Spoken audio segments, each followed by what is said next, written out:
Pemerintah kembali menegaskan sikap terhadap pembahasan rancangan Undang-Undang Haluan Ideologi Pancasila. Bahwa ada 3 syarat yang mesti dipenuhi bila ingin bicara pembinaan dan sosialisasi Pancasila menjadi dasar hukum. Yang utama, dimuatnya TAP MPRS nomor 25 tahun 1966 tentang pembubaran Partai Komunis Indonesia dan larangan ajaran komunisme Marxisme. Ada 2 sikap dasar pemerintah.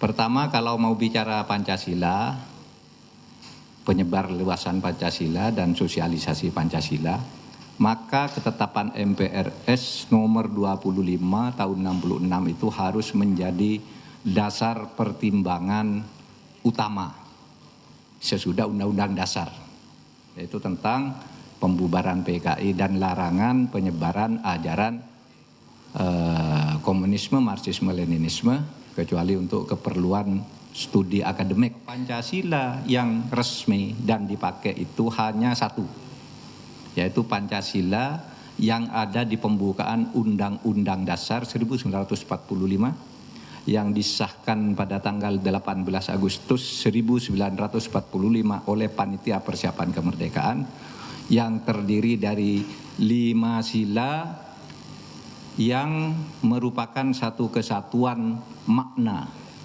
dimaknai dalam satu tarikan nafas, tidak bisa dipisah, tidak bisa dikurangi, tidak bisa diperas. Pokoknya itu Pancasila, bukan Tri atau Eka. Sejak bergulir di publik dan akan dibahas di DPR, rancangan Undang-Undang Haluan Ideologi Pancasila mengundang perdebatan.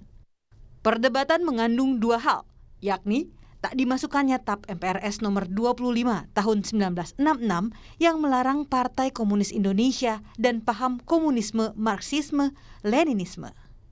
Ini dicurigai sejumlah pihak sebagai legitimasi kembali masuknya ideologi komunisme, meskipun bila dibaca tak ada unsur mengarah ke ideologi dari RUU tersebut. Yang kedua, tentang pasal 7 RUU yang menjelaskan soal Ekasila dan Trisila, serta kalimat ketuhanan yang berkebudayaan. Kini, bicara tentang Pancasila, HIP tak lagi dibahas.